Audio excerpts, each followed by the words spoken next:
Bismillahirrahmanirrahim. Assalamualaikum warahmatullahi wabarakatuh. Alhamdulillahirrabbilalamin. Assalatu wassalamu ala asyrafil anbiya wal mursalin wa ala ali sayyidina rasulillahi ajma'in. Rabbi shrah li sadri wa yassir li amri wahlul 'uqdatam min lisani yafqahu qawli. Perkenalkan, nama saya Wira Satria Putra dari jurusan Teknik Informatika Universitas Riau. Baiklah, di sini saya akan sedikit mencoba untuk membahas mengenai sistem development life cycle atau yang biasa kita sebut dengan SDLC. Oke, yang perlu kita ketahui untuk awal pertama dan utama itu dimana SDLC ini merupakan pola kegiatan yang terdiri dari tahap perencanaan atau planning, analisis, tahap desain, lalu tahap implementasi, uji coba, dan pengelolaan atau maintenance. Di mana tujuan SDLC ini adalah untuk mengembangkan suatu sistem secara keseluruhan dari awal hingga sampai akhir jadinya sebuah sistem tersebut, di mana untuk menciptakan sebuah sistem yang efektif dan efisien serta memudahkan user dan sesuai dengan kebutuhannya, yang pastinya kebutuhan dari user dan menciptakan sistem yang efektif untuk user. Oke. Awalnya kita harus tahu dulu nih tahapan siklus pengembangan software, karena ini salah satu hal yang penting. Ada empat penyangga yang sangat penting.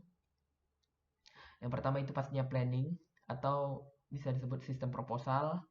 Yang kedua adalah analisis, di mana termasuk dalam sistem specification, design. Yang ketiga design, sama juga di mana pada sistem specification-nya. Lalu adalah implementation, di mana kita akan mengimplementasikan dari 3 yang telah kita buat tadi, dari perencanaan, lalu kita analisis, lalu kita desain, lalu kita akan membuat atau yang biasa disebut mengimplementasikannya atau yang biasa disebut dengan neo system. Oke, yang pertama ya adalah tahapan SDLC. Oke, tahapan SDLC itu yang pertama adalah planning. Oke, misalkan nih kita langsung coba saja langsung ke jalan cerita atau alur cerita. Misalkan ada misalnya seorang klien yang meminta dibuatkan oleh sebuah software ya, atau sebuah sistemnya mengenai apa ya contohnya, dia memintai sesuatu lah ibaratnya gitu kan.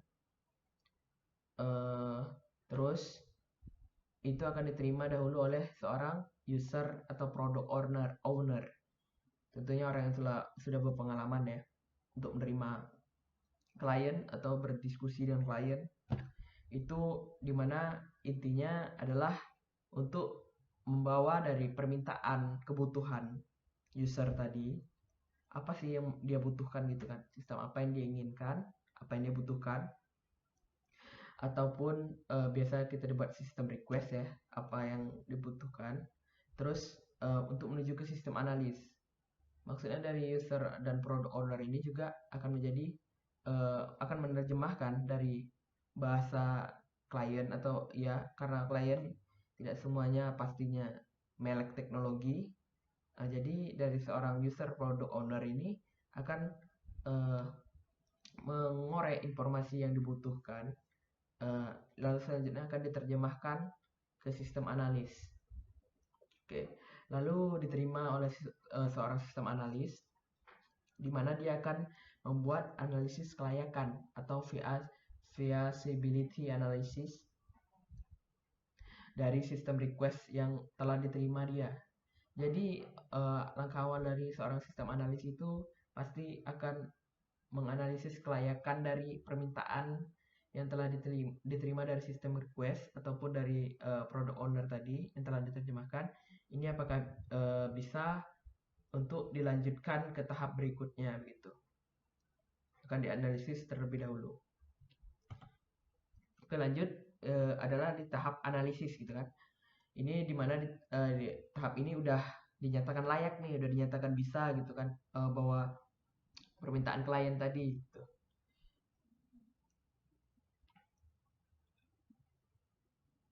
Selanjutnya sistem analis akan melakukan analisis dan desain.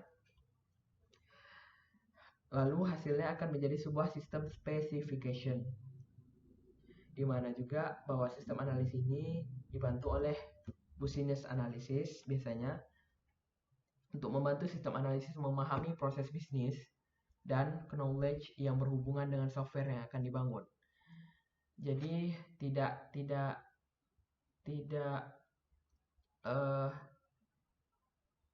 business analysis ini diperlukan juga ya gitu kan untuk membantu sistem analis, karena untuk memahami proses bisnis misalnya klien tadi mengenai hal bisnis, terus tentang knowledge yang perlu diketahui oleh sistem analis itu akan dibantu oleh business analyst yang lebih spesifiknya seperti itu, agar terciptakan sistem yang bagus gitu, yang baik, di mana analisisnya sesuai dengan permintaan klien, analisis yang telah dilakukan. Oke, lanjut implementasi yang kedua. Selanjutnya implementasi, di mana pada saat implementasi ini awalnya tadi kan udah dapat nih sistem specification-nya gitu kan, dari desain, dari buat apanya, lalu itu diserahkan oleh sistem analis tadi akan diserahkan ke programmer untuk melakukan konstruksi atau coding. Lalu udah dianalisiskan dan dibuat desainnya nih, UI-nya gitu. Lalu akan di back end nih oleh coding gitu. Lalu hasil dari coding tadi yang berupa kode program diserahkan ke software tester untuk diuji. Jadi bukan hanya sekedar di coding, dan sudah dapat UI, dapat codingannya, lalu pasti diuji dulu oleh software tester yang meliputi unit yang ditesnya meliputi unit, integration, system, user acceptance, dan testing. Lalu selanjutnya maintenance, atau di mana siklus kembali ke tahap 1 apabila ada permintaan atau perubahan. Jadi setelah udah dapat nih kan, udah di testing nih, work it gitu, nggak ada yang bermasalah di sistem maupun di unit ataupun integration, terus pasti akan ditanyakan lagi nih dengan klien tadi. Bila tidak, akan kembali ke siklus pertama gitu kalau ada perubahan. Lalu selanjutnya kode program dan dokumentasi, laporan testing dan software. Di mana ini pada saat maintenance ini kode program telah jadi serta dokumentasi atau laporan testing tadi yang akan diserahkan kepada klien. Gimana bagusnya? Kalaupun tidak pas, itu akan kembali ke siklus pertama. Kedua adalah metode dari SDLC ya. Itu adalah ada pertama waterfall method, yaitu dimana mengidentifikasi persyaratan sistem jauh sebelum pemrograman dimulai, meminimalkan perubahan persyaratan saat proyek berlanjut atau matang. Terus desain harus ditentukan di atas kertas sebelum implementasi dimulai, dimana kita biasa melihat kan para UI UX design itu membuat dulu sebuah gambaran di kertas sebelum diimplementasikan ke desain. Membutuhkan waktu yang lama antara proposal sistem dan deliver sistem baru, dan mengerjakan ulang kalau menggunakan waterfall method ini sangat sulit untuk mengerjakan ulang ya, karena ibaratkan dari requirement nih kan, awal requirement segala kebutuhannya, lalu didesain gitu kan, lalu dari desain UI-nya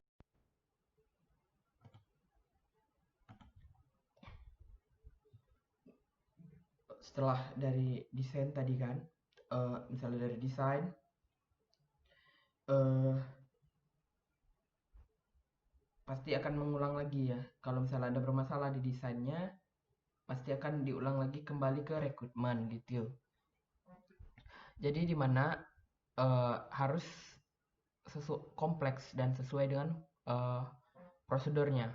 Karena dari awal itu dari rekrutmen segala halnya yang perlu, uh, gambaran segala macam, lalu didesain misalnya di software Adobe XD maupun Figma, Sketch dan lain-lain sesuai kebutuhan, lalu diimplementasikan dari desain tadi kita implementasikan berbentuk prototype dan segala macam, lalu sampai di coding gitu kan, di coding maksudnya diimplementasikan menggunakan coding, lalu verification di mana akan dites, lalu akan di maintenance gitu atau pemeliharaan kedepannya ini gimana gitu ya dalam yang setahu saya. Lalu ada rapid application development di mana uh, kita akan mendapatkan sistem yang berguna, di mana keuntungannya mendapatkan sistem yang berguna bagi pengguna dengan cepat, terus fungsi terpenting paling banyak diuji, terus sistem awal sengaja tidak lengkap, terus persyaratan sistem meluas saat pengguna melihat versi. Ini contohnya ya. Karena untuk mendapatkan sistem yang berguna bagi pengguna dengan cepat. Oke. Lanjut, itu ada agile development. Itu adalah lebih ke mempercepat proses, di mana model agile merupakan model pengembang jangka pendek yang memerlukan adaptasi cepat dan pengembangan terhadap perubahan dalam bentuk apapun. Dalam agile terdapat beberapa poin penting di antaranya sebagai berikut. Itu adalah interaksi antar personal lebih penting daripada proses dan alat. Software yang berfungsi lebih penting daripada dokumentasi yang lengkap. Kolaborasi dengan klien lebih penting daripada negosiasi kontrak. Sikap tanggap lebih penting daripada mengikuti rencana plan. Dimana sistem agile ini lebih ke X ya, maksudnya itu hal-hal penting aja dan sisanya lagi itu lebih banyak dibuang. Hal-hal yang sebenarnya juga penting, tapi kalau di agile development ini lebih ke hal-hal yang sangat penting seperti itu untuk mempercepat proses. Oke, jadi perbedaan dari ketiganya ini kalian mungkin sudah tahu ya, dimana waterfall method ini pastinya uh, lebih kompleks, pastinya juga membutuhkan waktu yang lama, terus project yang matang dan penuh dengan ketelitian, karena bila ada satu yang kurang pas di desain misalnya, maka akan diulang ke rekrutmennya, begitupun seterusnya. Kalau di verification akan terus diulang ke atas gitu, tidak bisa hanya tidak, karena dia dibuat dengan secara spesifik gitu, secara detail. Kalau dengan rapid dia agar orang dapat sistem yang berguna dengan cepat, terus fungsinya juga tidak terlalu cuman yang paling banyak diuji yang terpenting saja, fungsi-fungsi yang penting saja yang paling banyak diuji, sistemnya juga tidak lengkap. Tapi ini juga apa ya, lebih ke cepat ya, sistem yang cepat yang membuat sistem yang cepat. Beda dengan waterfall tadi yang lebih spesifik, apalagi agile lebih cepat dari rapid tadi lagi.